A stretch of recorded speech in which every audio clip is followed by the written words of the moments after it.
Welcome back to Drowsy Tales Daily. Tonight I have 33 incredible stories from Reddit about people who thought they could get away with fraud and deception, only to have their schemes completely exposed. I've made some improvements to the audio quality for tonight's episode to help you have an even more relaxing experience as you drift off to sleep. Our first story comes from someone who discovered their insurance adjuster was running a massive fraud operation. The story begins when a homeowner noticed their insurance adjuster seemed unusually eager to approve claims and was always suggesting the same specific repair companies. What initially appeared to be exceptional customer service turned out to be something much more sinister. The homeowner grew suspicious when the adjuster recommended identical contractors for every type of damage, regardless of whether it was water damage, fire damage, or storm damage. These contractors always had immediate availability, which seemed strange given how busy legitimate contractors usually were. After doing some research, the homeowner discovered the adjuster was receiving substantial kickbacks from these preferred contractors who were systematically inflating repair costs and splitting the profits. The scheme involved staging minor accidents to create damage, exaggerating existing problems in damage reports, and steering unsuspecting customers to overpriced repair services that performed substandard work. The contractors would use cheap materials while billing for premium options, and the adjuster would approve these inflated claims without proper inspection. When the homeowner reported this suspicious activity to the insurance company's fraud department, they discovered the adjuster had been operating this elaborate scheme for over 4 years, costing the company hundreds of thousands of dollars in fraudulent claims while leaving customers with poor quality repairs that often failed within months. Our second story involves a restaurant owner who created an elaborate fake allergy accommodation scheme to extract extra money from customers with food allergies. A regular customer who had severe food allergies noticed they were consistently being charged significant extra fees for what the restaurant called allergy-safe preparation and ingredients. The restaurant claimed they needed to use completely separate cooking equipment, specially sourced ingredients, and additional staff time to ensure safe meal preparation, justifying charges that often doubled the cost of menu items. However, the customer became increasingly suspicious when they observed the kitchen operation during several visits and noticed that staff were using the same equipment, preparation surfaces, and ingredients for all orders without any special cleaning procedures or separate cooking areas. The customer also noticed that other diners with allergies were being charged similar fees, but seemed to receive identical-looking meals prepared in the same manner as regular orders. After documenting these observations and consulting with other customers who had food allergies, they discovered the restaurant was systematically charging allergy accommodation fees to dozens of customers while providing absolutely no actual allergy safety measures. The health department investigation revealed the restaurant had no established allergy protocols, no separate preparation areas, no specially trained staff, and no procedures for preventing cross-contamination. The scheme had been running for over 2 years, generating thousands in fraudulent fees, while potentially endangering the health of customers with serious food allergies who believed they were receiving safe meal preparation. Our third story comes from a tenant who uncovered their landlord's sophisticated illegal rental operation that involved multiple fraudulent schemes running simultaneously. The tenant initially thought they had found an amazing deal on a spacious apartment in a desirable neighborhood, but strange incidents began occurring shortly after they moved in. Other people kept appearing at the apartment claiming they had also signed leases and paid deposits for the same unit. The tenant discovered their landlord was running multiple rental scams from the same property, including renting identical units to several different people, collecting first month's rent and security deposits from each person, then creating elaborate excuses about why immediate occupancy wasn't possible. The landlord had developed an intricate system involving fake lease agreements, multiple email addresses under different names, and was even using various aliases when meeting with prospective tenants. Some victims had paid deposits and rent for apartments that existed only in fabricated listings with photos stolen from legitimate rental websites. The landlord would schedule viewings at times when current tenants were away, show the same apartment to multiple prospective renters, and collect deposits from everyone while claiming the unit would be available on different future dates. The scheme completely unraveled when 5 different people showed up on the same day, each carrying keys they believed would open their new apartment, only to discover they had all been victims of the same elaborate rental fraud that had been operating for over 18 months and had collected more than $75,000 in fraudulent deposits and rental payments. Our fourth story involves a contractor who was systematically switching construction materials on residential projects while charging customers premium prices for inferior products. A homeowner became suspicious when their expensive imported hardwood flooring looked noticeably different from the samples they had carefully selected and approved during the planning process.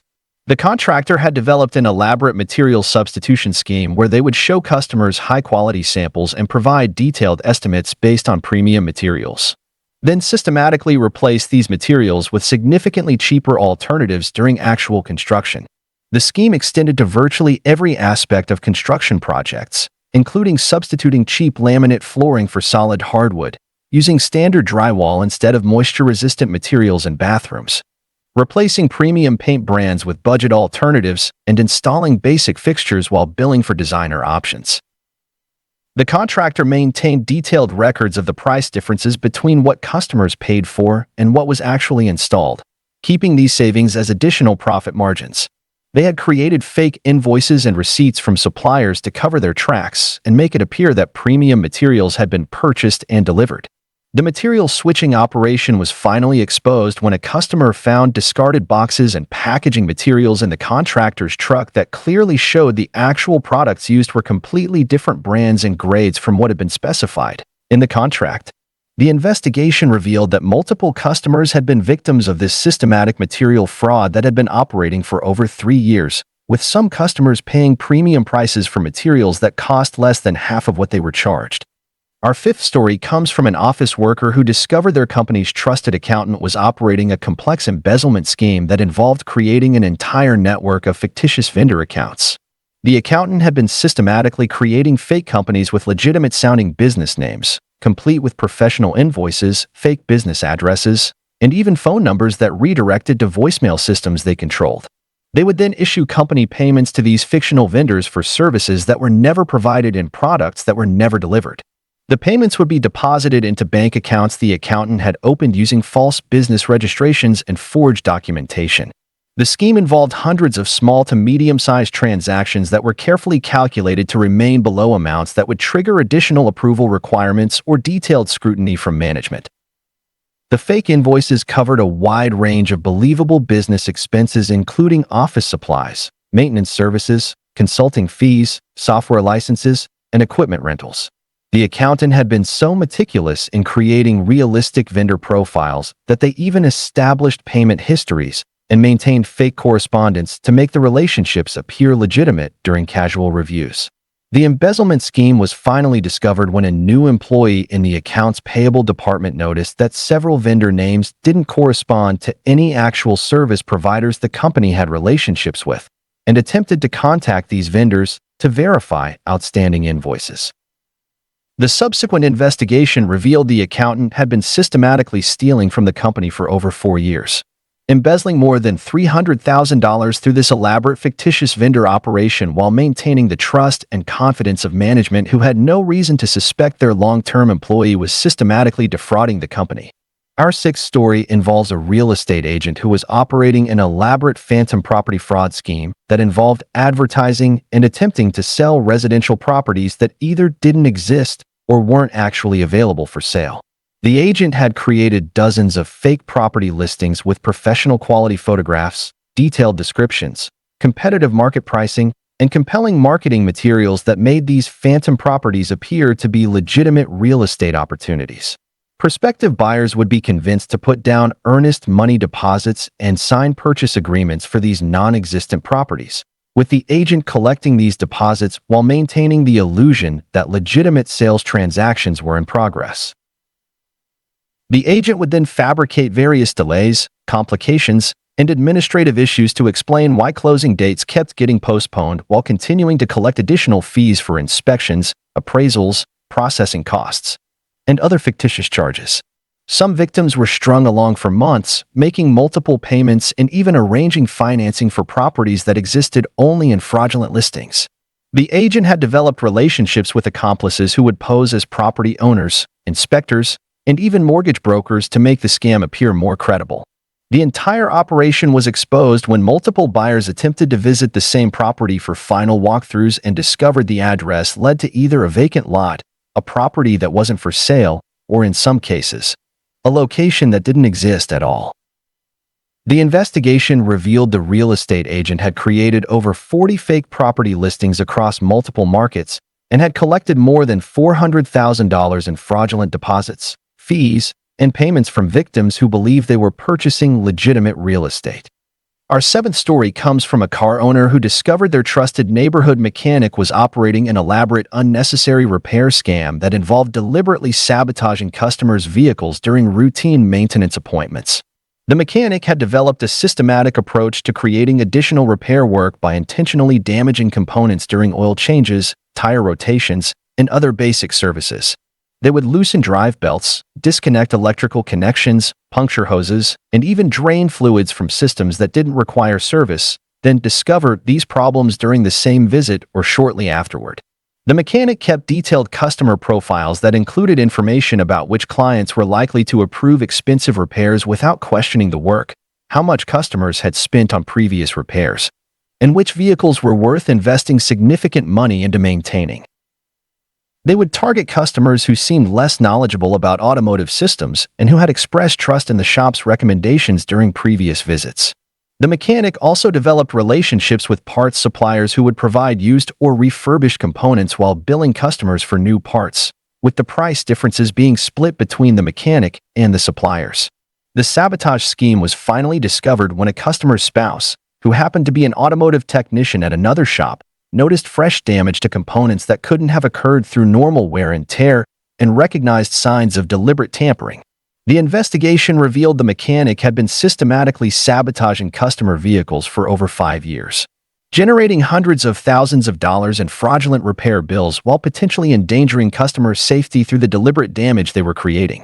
Our eighth story involves a high school teacher who was operating a comprehensive academic dishonesty ring through their private tutoring business that extended far beyond simple test preparation. The teacher had developed a network of student accomplices who would steal upcoming tests, assignments, and answer keys from multiple schools in the district, sharing this information with paying customers through the tutoring service. The operation involved pre-written essays and homework assignments for various subjects that students could purchase and submit as their own original work.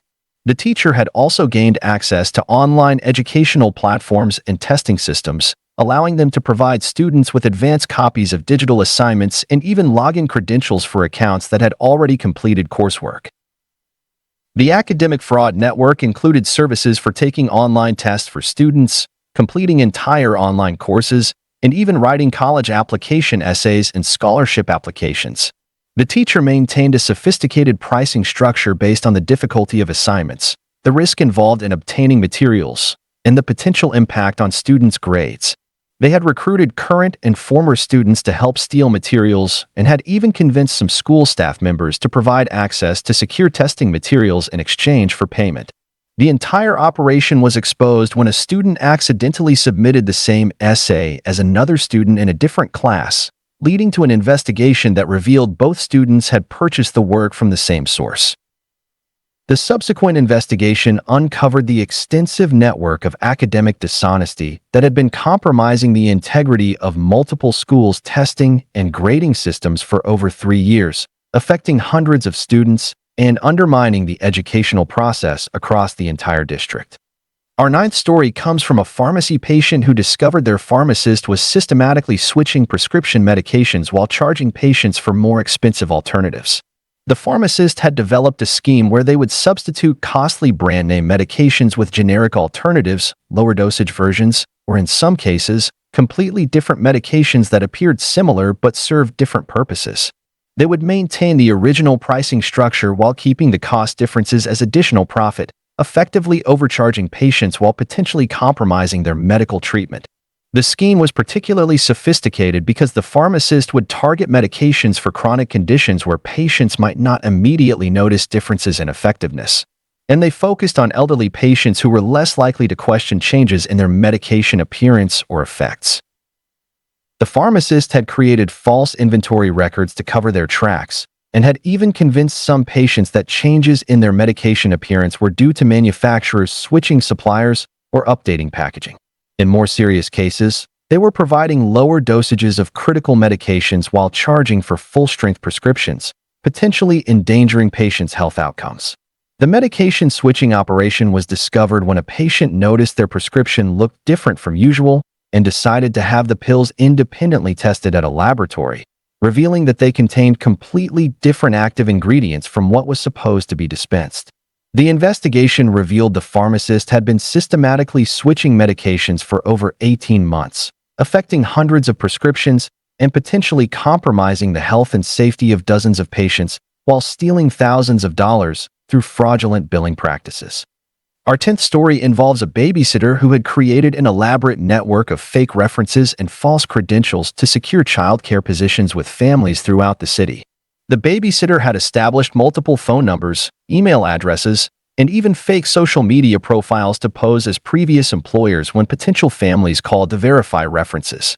They would give themselves glowing recommendations, create detailed fictional stories about their childcare experience, and even describe specific children they claimed to have cared for, complete with ages, personalities, and special needs they had supposedly managed. The reference fraud extended to fake certifications in CPR, first aid, and child development, with the babysitter creating convincing-looking certificates and credentials that appeared to be from legitimate training organizations. They had also developed a collection of fake testimonials and recommendation letters that they would show to prospective families during interviews. The babysitter had no actual formal childcare training, experience working with children, or background checks, but had been successfully deceiving families for over 8 months using this elaborate reference network.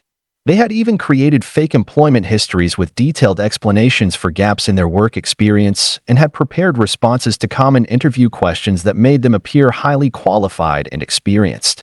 The scheme was finally exposed when one parent happened to personally know someone the babysitter claimed to have worked for as a reference, only to discover that person had never heard of the babysitter and had never employed anyone matching their description.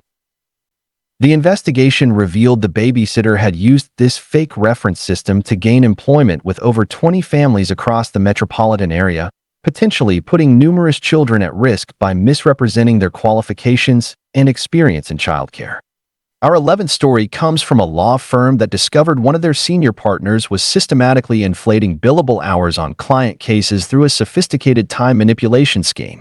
The lawyer had been claiming to work on client matters during times when they were actually on vacation, attending personal events, or engaged in non-work activities. Using predating techniques to make it appear that work had been completed on specific dates when they weren't even in the office. The scheme involved creating false time entries, backdating work documentation, and maintaining detailed fake records of client consultations and case research that had never actually occurred. The lawyer was also engaging in double billing practices, charging the same work hours to multiple clients and charging premium partner rates for work that had actually been performed by junior associates or paralegal staff. They had developed a system for billing clients for travel time to meetings that never took place, research for cases that weren't active, and consultation time for advice that was never provided. The lawyer maintained separate calendars and documentation systems to cover their tracks, creating fake appointment records and even false correspondence with clients to support their fraudulent billing claims. The scheme was discovered when a client questioned receiving substantial bills for legal work that had allegedly been performed on dates when the lawyer was known to be out of the country on a family vacation, with dated photographs and travel records proving their absence. The investigation revealed the lawyer had been systematically overbilling clients for over 6 years, stealing more than $500,000 through fraudulent billing practices while maintaining their reputation as a dedicated and hardworking attorney within the firm and the legal community. Our 12th story involves a delivery driver who was operating a sophisticated package tampering and replacement scheme that targeted valuable shipments within their delivery route. The driver had developed a system for identifying packages that likely contained expensive electronics, jewelry, or other valuable items based on shipping information, package weight, sender details, and delivery addresses that suggested affluent recipients. They would intercept these packages during the delivery process, carefully open them to remove valuable contents, then replace the items with cheaper alternatives, empty boxes, or random objects that would approximate the original package weight. The driver would then reseal the packages using professional quality packaging materials and deliver them as normal, with customers only discovering the theft when they opened their deliveries. The scheme was particularly effective because the driver would complete the delivery process normally, obtaining signatures and delivery confirmations that made it appear the packages had been delivered intact. They had developed relationships with online marketplaces and electronics resellers where they could quickly sell stolen items, often within hours of the theft, to minimize the chance of being caught with stolen merchandise. The driver also maintained detailed records of which types of packages were most likely to contain valuable items and which delivery routes provided the best opportunities for package tampering without being observed. The entire operation was exposed when multiple customers in the same delivery area reported receiving empty boxes or wrong items on consecutive days, leading to an investigation that included security camera footage showing the drivers systematically tampering with packages in their delivery vehicle before completing deliveries. Our 13th story comes from a bank customer who discovered their trusted teller was systematically skimming money from dormant and inactive customer accounts. The teller had identified accounts that showed minimal activity over extended periods, betting that account holders wouldn't notice small withdrawals that could be disguised as routine banking fees or service charges. They had developed a sophisticated system for tracking account activity patterns and targeting accounts belonging to elderly customers, people who had moved away, or accounts that appeared to be forgotten or abandoned. The teller would make small withdrawals ranging from $20 to $100, carefully spacing these transactions over time to avoid triggering automated fraud detection systems or drawing attention from bank management. They had created false transaction records and doctored account statements to hide the unauthorized withdrawals, making it appear that the missing funds were legitimate fees or charges. The teller also had access to customer contact information and would intercept or redirect communications about account discrepancies to prevent customers from discovering the theft. The scheme included creating fake documentation to justify the withdrawals and even setting up automatic deductions that appeared to be for legitimate services or products. The skimming operation was discovered when a customer who rarely used one of their accounts decided to close it and noticed significant unexplained withdrawals that had been occurring over several months. The investigation revealed the teller had systematically stolen over $80,000 from more than 40 customer accounts over a 3-year period, taking advantage of their trusted position within the bank to commit ongoing theft while maintaining the appearance of being a reliable and honest employee. Our 14th story involves a furniture maker who was systematically deceiving customers by switching wood grades and materials on custom furniture projects while charging premium prices for inferior construction.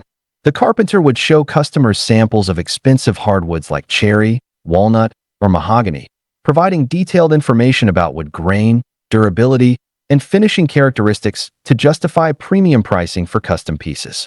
However, they would then construct the furniture using cheaper wood species, composite materials, or even particle board with veneer surfaces that were designed to mimic the appearance of solid hardwood. The Carpenter had developed sophisticated techniques for staining and finishing lower-grade materials to closely resemble expensive woods, making it difficult for customers to detect the substitution immediately after delivery. They would use small amounts of genuine hardwood for visible areas like table edges or drawer fronts while using cheaper materials for hidden structural components, allowing them to show customers proof that premium materials had been used while actually constructing most of the piece from inferior materials. The scheme included providing fake material receipts and supplier documentation to justify the premium pricing, and the Carpenter would often point to small areas of genuine hardwood as evidence that the entire piece was constructed from premium materials. The wood switching fraud was discovered when a customer's expensive dining table began showing wear patterns and structural problems that were completely inconsistent with the supposed hardwood construction, leading to professional analysis that revealed the furniture was primarily constructed from composite materials and low-grade wood that had been disguised with sophisticated finishing techniques. Our 15th story comes from a dental patient who discovered their dentist was operating an unnecessary procedure mill that systematically diagnosed non-existent problems to generate revenue from unneeded treatments.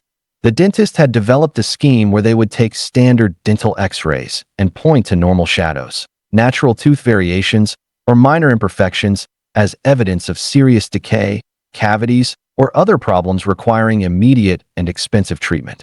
They had become expert at using technical dental terminology and showing patients areas on x-rays that appeared concerning to untrained eyes, convincing patients they needed immediate fillings, crowns, root canals, or other costly procedures. The dentist particularly targeted elderly patients and individuals with dental anxiety who were less likely to question professional diagnoses or seek second opinions before agreeing to treatment. They had developed high-pressure sales techniques that emphasized the urgency of treatment and the potential consequences of delaying care, often scheduling procedures immediately to prevent patients from having time to reconsider or consult other dental professionals. The unnecessary procedure scheme also included partnerships with dental laboratories and suppliers who would provide substandard materials while billing for premium options, with the profits shared between the dentist and suppliers. The entire operation was exposed when a patient decided to seek a second opinion for what seemed like an unusually extensive treatment plan, only to learn from another dentist that their teeth were healthy and showed no signs of the decay or damage that had been diagnosed.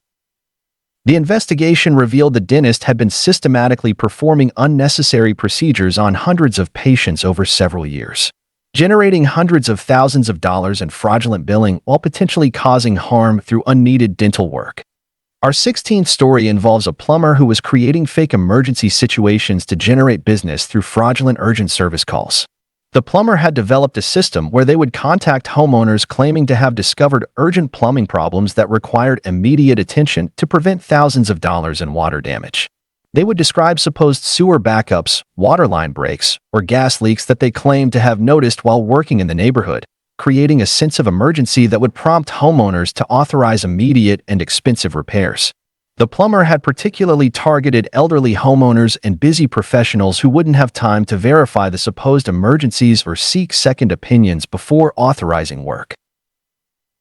They would arrive at homes with sophisticated-looking diagnostic equipment and would create convincing demonstrations of the supposed problems, including staging minor leaks or using devices that could simulate the sounds of water movement behind walls. The fake emergency scheme included providing inflated estimates for repair work and using high-pressure sales tactics that emphasized the immediate danger and potential catastrophic consequences of delaying repairs. The plumber would also claim that insurance companies required immediate action to maintain coverage, adding additional pressure for homeowners to authorize expensive work without proper verification. The fraudulent emergency operation was discovered when a homeowner became suspicious of the urgency claims and contacted other plumbing professionals for verification. Learning that no such emergencies existed and that the supposed problems were completely fabricated to generate unnecessary service calls and repairs. Our 17th story comes from a taxi passenger who discovered their driver was systematically padding routes and manipulating fares to increase earnings through deliberate route manipulation. The driver had developed detailed knowledge of traffic patterns, construction zones, and alternative routes that allowed them to significantly extend trip distances and times without arousing immediate suspicion from passengers. They had become expert at identifying out-of-town visitors, tourists, and passengers who were unfamiliar with local geography, targeting these individuals for the most egregious route padding schemes. The driver would take circuitous routes that often doubled or tripled the actual distance required to reach destinations, while claiming that traffic conditions, road closures, or construction projects made these longer routes necessary. They had also developed techniques for extending trip times by driving slowly, making unnecessary stops, or claiming vehicle problems that required detours or delays. The route manipulation scheme included creating false explanations for why direct routes weren't available and providing fake information about traffic conditions or road closures that didn't actually exist. The driver maintained detailed records of which passengers were most likely to pay inflated fares without complaint and would adjust their tactics based on passenger behavior and apparent familiarity with the area. The fare manipulation operation was discovered when a passenger used GPS tracking to monitor their route and realized they had been taken on a path that was nearly 3 times longer than the most direct route, with no legitimate traffic or construction issues that would have justified the extended travel time and significantly higher fare.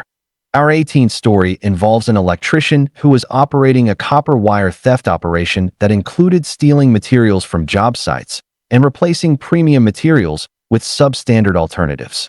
The electrician would consistently order more copper wire and electrical materials than actually needed for projects, then sell the excess materials to scrap metal dealers and electrical supply companies for significant profits.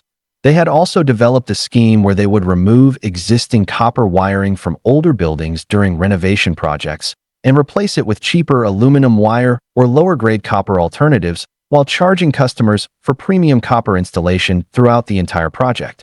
The electrician had established relationships with unscrupulous scrap metal dealers who would purchase stolen copper without asking questions about its source, and had even recruited accomplices to help remove wiring from vacant buildings and construction sites. The wire theft operation extended to selling customers on unnecessary electrical upgrades and convincing them to replace wiring that was actually in good condition, allowing the electrician to remove valuable copper materials while billing for new installations. They would also substitute lower-quality wire in areas that weren't easily visible or accessible, using premium materials only in locations where customers were likely to inspect the work. The copper theft scheme was discovered when a customer noticed their electrical work was failing prematurely and had the installation inspected by another electrician, who discovered that much of the supposedly new copper wiring had actually been replaced with inferior materials that didn't meet electrical code requirements for the applications where they had been installed. Our 19th story comes from an engaged couple who discovered their wedding venue was systematically double-booking events and operating a deliberate overbooking scheme to maximize revenue during peak wedding season. The venue had been scheduling multiple weddings and events for identical dates and times, then using various excuses and fabricated emergencies to cancel some bookings at the last minute while keeping all deposits and advance payments. They had developed a sophisticated system for managing multiple bookings by telling couples that their events were confirmed while simultaneously making the same promises to other couples for the same time slots. The venue would wait until close to event dates before revealing scheduling conflicts, claiming that previous events had been extended, that there had been maintenance emergencies, or that other couples had exclusive contracts that took precedence. They would offer inadequate compensation, alternative dates that didn't work for the affected couples, or venues that were significantly inferior to what had been originally promised and paid for. The double booking scheme was particularly cruel because it targeted couples during one of the most important days of their lives, often leaving them scrambling to find alternative venues just weeks or days before their weddings. The venue had been systematically collecting deposits from multiple couples for the same dates, calculating that they could keep most of these payments even after canceling some events, since couples would have difficulty pursuing legal action while dealing with wedding planning stress. The overbooking operation was exposed when two couples arrived at the venue on the same day for their respective wedding ceremonies, only to discover that the facility was already decorated for a completely different event and that both couples had been promised exclusive use of the same spaces at the same time. Our 20th story involves a general contractor who was systematically using fake permits and fraudulent licensing documentation to avoid the costs and regulatory requirements of legitimate construction projects. The contractor had developed sophisticated techniques for creating counterfeit building permits, safety certificates, and inspection documents that appeared legitimate to most customers and even some building officials. They had established relationships with corrupt officials who would provide authentic-looking stamps and signatures on fraudulent documents in exchange for payment, creating permits for work that had never been properly reviewed or approved by legitimate authorities. The contractor was also claiming to possess professional licenses and certifications they had never actually earned, including electrical, plumbing, and structural engineering credentials that allowed them to bid on projects that legally required licensed professionals. They had created fake insurance documentation and bonding certificates to satisfy customer requirements and municipal regulations, putting customers at risk of having no recourse if problems occurred with completed work. The permit fraud scheme extended to avoiding required inspections and safety protocols, potentially creating dangerous conditions in buildings where work had been completed without proper oversight. The contractor would convince customers that they could expedite permit processes and reduce costs through their special relationships with regulatory agencies, when in reality they were simply avoiding legitimate permitting requirements entirely. The fraudulent permit operation was discovered when a customer contacted municipal authorities to verify permit information for a major renovation project, only to learn that the impressive-looking documentation was completely falsified and that no legitimate permits had ever been issued for the work that had already been completed on their property. Our 21st story comes from a car owner who discovered their trusted auto repair shop was systematically switching parts during service appointments while charging customers for new components.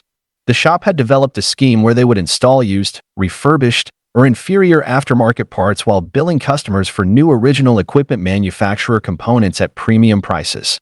They had created relationships with automotive salvage yards and parts brokers who would provide used components that could be cleaned and reconditioned to appear new, allowing the shop to purchase parts for a fraction of their claimed cost while maintaining full markup pricing. The parts switching operation extended to removing working components from customers' vehicles and selling these parts separately while claiming that the removed parts needed replacement due to wear or failure. The shop would keep detailed records of which customers were less likely to inspect completed work closely and would target these individuals for the most egregious parts substitution schemes. They had also developed techniques for making used parts appear new through cleaning, painting, and repackaging, making it difficult for customers to detect the substitution immediately after service completion. The shop maintained fake invoices and parts documentation to support their claims that new parts had been installed, and would often point to small improvements in vehicle performance as evidence that premium parts had been used. The parts switching fraud was discovered when a customer noticed their supposedly new brake pads showed wear patterns that were completely inconsistent with new components, leading to professional analysis that revealed the parts were actually used components that had been cosmetically restored to appear new. Our 22nd story involves a landscaping service that was deliberately overusing chemicals and fertilizers to create plant dependency and generate ongoing business through environmental manipulation. The gardener had developed a scheme where they would apply excessive amounts of fertilizers, pesticides, and soil treatments during initial services, creating dramatic short-term improvements in plant appearance and lawn health that would impress customers and generate positive feedback. However, these excessive chemical applications would then cause long-term damage to soil ecosystems and plant root systems, requiring ongoing treatments and interventions to maintain plant health. The gardener would convince customers that their soil had rare deficiencies or unusual pest problems that required expensive specialized treatments available only through their service. They had developed relationships with chemical suppliers who would provide products at wholesale prices while the gardener charged customers retail prices plus significant markup for application services. The chemical overuse scheme included creating fake soil tests and plant health assessments that would justify ongoing expensive treatments for problems that the gardener had actually created through their initial excessive applications. The gardener would target customers who had invested significant money in landscaping and were motivated to maintain their property appearance regardless of cost. The environmental manipulation operation was discovered when a customer's lawn and garden began dying despite expensive ongoing treatments, leading to independent soil testing that revealed dangerous chemical levels that were far beyond safe limits and were actually preventing healthy plant growth rather than promoting it. Our 23rd story comes from an office manager who discovered their printer maintenance service was operating an ink cartridge fraud scheme that involved selling refilled cartridges as new products while charging premium prices. The service company had established a sophisticated operation where they would collect used ink cartridges from various sources, refill them with inferior ink products, then repackage and resell them as new original manufacturer cartridges. They had developed techniques for making refilled cartridges appear identical to new products, including replacing worn labels, cleaning cartridge housings, and even resealing packaging to make it appear factory fresh. The company would charge customers full retail prices for these refilled cartridges while claiming they were providing genuine new products directly from manufacturers. The ink fraud scheme extended to deliberately installing cartridges that would fail prematurely or produce poor print quality, generating more frequent service calls and cartridge replacement opportunities. The service company had also developed relationships with suppliers who would provide low-quality ink that was incompatible with specific printer models, causing equipment problems that would require additional service visits and repairs. They maintained fake documentation and invoices showing that new cartridges had been purchased and installed, while actually providing refilled products that cost a fraction of what customers were paying. The ink cartridge fraud was discovered when the office manager noticed cartridges were lasting much shorter periods than expected and found evidence of refill operations and discarded cartridges, including residual ink stains and refill holes that had been sealed with tape or plugs. Our 24th story involves a homeowner who discovered their appliance repair service was systematically making false diagnoses to generate unnecessary service calls and parts sales. The repair technician would claim that appliances had complex mechanical or electrical problems requiring expensive replacement parts and multiple service visits to properly diagnose and repair.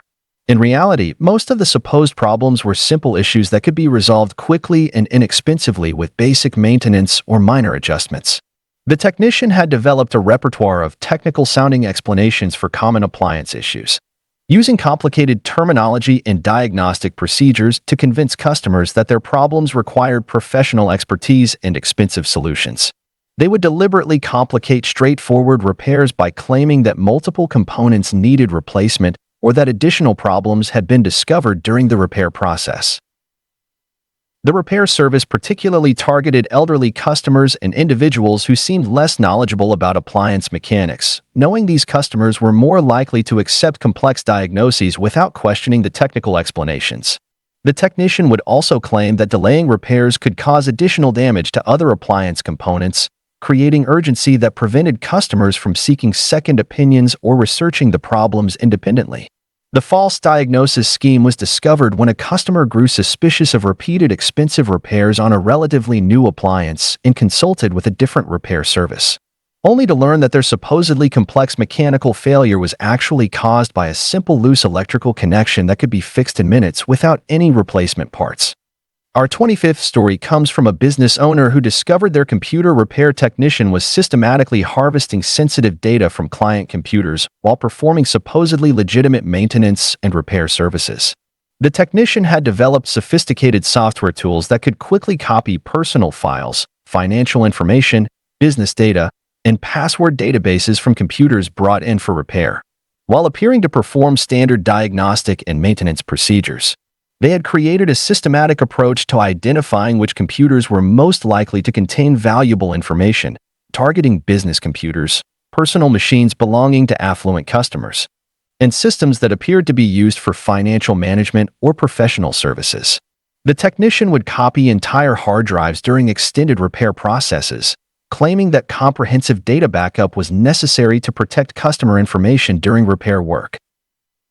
They had established relationships with identity thieves, competitors, and data brokers who would purchase stolen information for various fraudulent purposes, including identity theft, corporate espionage, and financial fraud.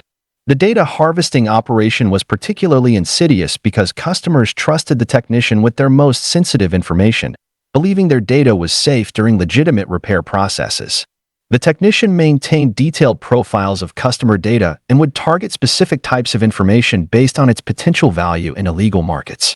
The data theft scheme was discovered when a business owner noticed that confidential client information and proprietary business strategies had been accessed by competitors shortly after their computer had been serviced, leading to a forensic investigation that revealed extensive unauthorized data copying and theft. Our 26th story involves a house cleaning service that was systematically replacing valuable items with cheaper alternatives while hoping customers wouldn't notice the substitutions during routine cleaning visits. The cleaning service had developed a sophisticated operation where they would gradually replace expensive items with similar-looking but significantly less valuable alternatives, targeting small valuable objects like jewelry, electronics, decorative items, and collectibles that customers might not examine closely on a regular basis. They had invested time in researching the value of items they encountered during cleaning services and had established relationships with suppliers who could provide convincing replicas and similar-looking alternatives for valuable items. The service would carefully document the location and appearance of valuable items during initial cleaning visits, then source appropriate substitutions that would pass casual inspection but were worth only a fraction of the original item's value. The replacement scheme particularly targeted items that customers didn't use frequently, such as decorative jewelry, collectible items displayed in cabinets, and electronics that weren't part of daily routines.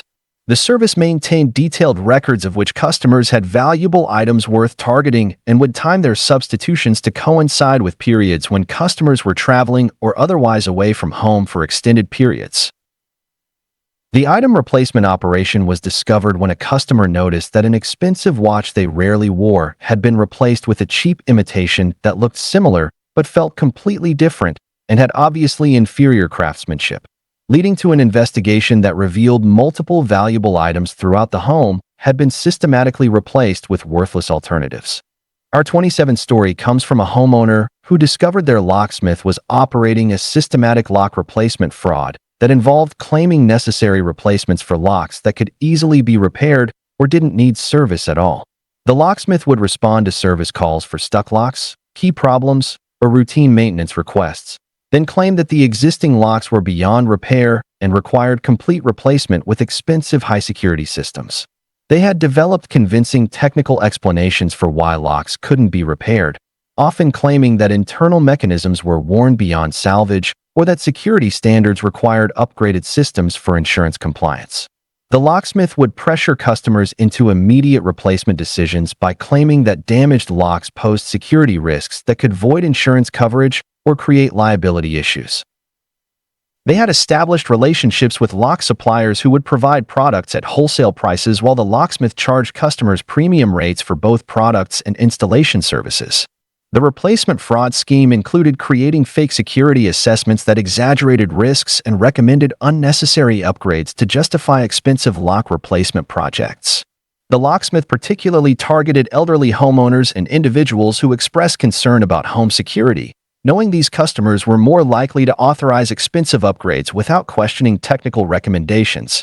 The lock replacement fraud was discovered when a customer sought a second opinion for what seemed like an unusually expensive replacement recommendation, only to learn from another locksmith that their supposedly damaged lock could be repaired with a simple adjustment costing less than $20. Our 28th story involves a painting contractor who was systematically switching paint quality during residential and commercial projects while charging customers premium prices for inferior products. The painter would show customers samples of high-quality paint brands and provide detailed estimates based on premium materials that justified higher project costs and longer warranty periods. However, they would then use significantly cheaper paint brands for actual project completion, keeping the substantial price differences as additional profit while providing customers with inferior coverage and durability. The painter had developed techniques for making budget paint brands appear similar to premium products in small sample areas, using special application methods and additives that would temporarily improve the appearance and coverage of cheaper paints during initial completion.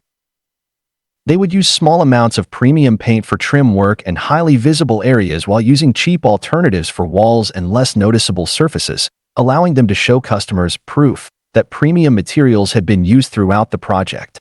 The paint switching scheme included providing fake material receipts and supplier documentation to justify premium pricing.